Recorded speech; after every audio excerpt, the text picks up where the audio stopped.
I think it's safe to say that Pokemon Let's Go Pikachu and Let's Go Eevee were the most divisive Nintendo Switch releases of this year. From the moment these games were announced back in May, the fan base was torn as to whether or not these games should even exist. Now that they've been released into the wild and people have gotten a chance to actually play them, the divide really doesn't seem to have changed much.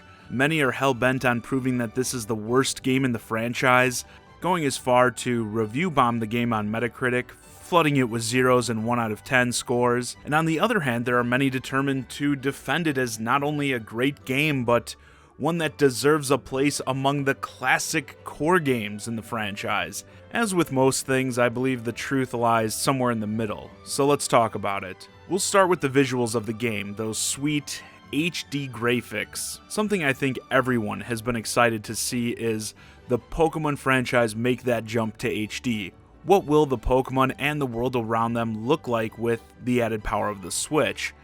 Well, not much different than they've looked before, honestly. Don't get me wrong, this is the best they've probably ever looked, but since the series has been largely relegated to handhelds up to this point, that's not saying much. Moving around the world, I'll admit, it's very pretty, and seeing the Pokemon wandering in the wild is probably my favorite aspect of the game. If there is one change I'll say I'm in love with and hope it stays for future games, it's that. Well, actually two. I also love the bonding with your partner Pokemon, either Pikachu or Eevee. I really enjoy the idea of having a special relationship with one of your favorite Pokemon.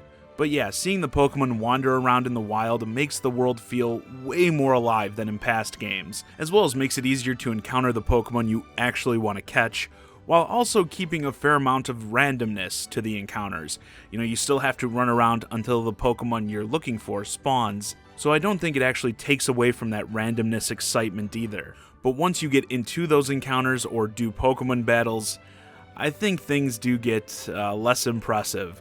Still, yes, the Pokemon look better than ever, but I think people expected much more in terms of the visual upgrade the first Pokemon Switch game would get from past games. Like, I used my Graveler a lot in my playthrough, for instance, and watching him stand around idly waiting for my orders, all I could think of was that he looks like a big rock in a game with bad texture pop-in, and I'm waiting for the textures to pop in.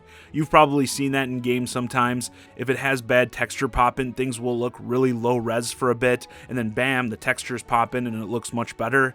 Except here, those textures never do pop in, do they? And there's probably no better proof of the visuals being a bit disappointing than that old leaked screenshot. Remember this? If you follow the news for this series at all, you definitely came across this screenshot when it was making the rounds, and when this screenshot was leaked, the main criticism against it, why people felt it was probably fake, is that it looked like the 3DS games running in HD, maybe with like an emulator. Turns out it was actually legit, and that's because the game does. It does look like a 3DS game running in HD through an emulator. The Pokemon themselves actually look just like they do in Pokemon Go. Once more, yes, it's an upgrade, but certainly not as much of a leap as many were expecting. Gameplay-wise, the battling is also pretty much unchanged from past games, turn-based RPG mechanics. You're trying to hit the opponent's Pokemon with attacks they're weak against, and vice versa, which is great. Another highlight, funny how Pokemon managed to get people excited over unchanged mechanics, and that's largely because what they did change in this game, it's not great. First off, the difficulty. I'm of the belief that the core Pokemon games are already entry point RPGs designed to be playable by younger gamers, kids, who have little to no exposure to RPGs, but there's still enough going on with like shiny collecting, elite trainers and that to keep players interested in the long term, and those aspects are still here, but the main quest line, battling the gym leaders, challenging the Elite Four, everything you do along the way has been made easier than ever. Not really necessarily in the battles themselves, but the scaling of your party, because all your Pokemon gain XP whenever you catch a Pokemon or defeat an enemy's Pokemon, and especially since catching Pokemon can be done at such a rapid pace in this game, you'll more than likely outlevel and outmatch the opposition. For this reason, and this is something people like me have said should be implemented in Pokemon, even the core games, for a long time, way before this game, they should just add difficulty options So easy, make trainers tougher or tone down some of the XP gains, give some cool rewards for completing the game on tougher modes, done. And you have something that will be way more appealing to core players. Again, as proof, you have to look no further than things like Nuzlocke runs that have gained so much popularity in the Pokemon community. Players imposing their own rules on the game to make it more of a challenge. The developers should just do something about it themselves already. And let's talk a bit more about that catching mechanic. The only thing about this game that pushes me towards the haters side, like I said with most else, there are positives and negatives. This, I just have absolute disdain for. It's a straight copy of catching from Pokemon Go. The Pokemon stands there, maybe it moves around a bit to make things a little more challenging, and you have to throw the ball at it with the motion controls. Unless you're in handheld mode, there you can just aim with the stick and press a button to throw, and I would ask, to those of you who are the hardcore defenders and think this game is so great, why can't I do the same with, say, a Pro Controller? You are forced to use a single Joy-Con or the Pokeball Plus in docked mode, but in handheld mode, you have the option to just use the stick and buttons if you want. Stupid. And just like in Go, I think there can be some novel fun to just throwing the ball. There's some immersion, I guess, and that's amplified with the Pokeball Plus. You do kind of get that feeling like you're Ash Ketchum from the anime doing the big throw and then waiting to see if the Pokemon stays in the ball. But it gets old fast and is nowhere near as rewarding as weakening the Pokemon yourself through battle before catching it. If it's not broke, don't fix it.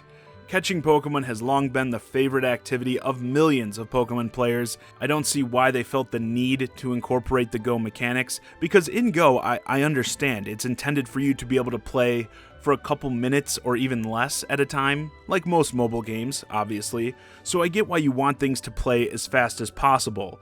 But I don't think many people are playing these Switch games for like 2.5 minutes at a time. So it seems very forced. But let me close with talking a bit about, I guess, the story and the setting, the return to Kanto, and Gen 1. Myself, I'm definitely a Gen 1 fanboy. This was the era of Pokemon I grew up with. Red, Blue, and Yellow released at the time. I was totally enamored with this world, and I haven't kept up much with the more recent games. However, I also realize that many fans of the series that do play every game feel there is too much fan service awarded to this era, but with this game, I do believe going back was the right choice, even if there already is too much focus on it, and I'll explain. I believe one of the goals of this game was to bring back the lapsed fans, people like me who haven't played in a while, and what better hook is there than nostalgia? Remember meeting Brock and Misty? Jesse and James? Oh, I remember. And this is why I think the prime audience, that maybe even the developers weren't aware the game was going to attract, is young parents. If you're around my age, you grew up with these games, and you very well may have young children of your own. And this is the opportunity to share that nostalgia with your kids. Again, particularly young kids. If you're a young parent, you probably have younger kids. While I would say kids ages 7 to 10 are probably perfect for the core Pokemon games, again as an introduction to RPGs, this game is better suited for kids, let's say 3 to 5, to play with their parent. The game has co-op, and you can guide your kid to the Pokemon to just throw the Pokeballs at, or into fights where they'll be powerful enough to win without much strategy, and it'll be a fantastic experience, and that is something I'm hearing more and more from the side of people who really enjoy this game. There are a lot of parents playing it with these young kids, so you're getting kind of a double whammy here. You're getting the parents back into the franchise, and they're introducing their very young children to Pokemon for the first time. And while that is a pretty specific demographic, I think this game suits it perfectly. And that's why if you find yourself in that demographic, you're an old school Pokemon fan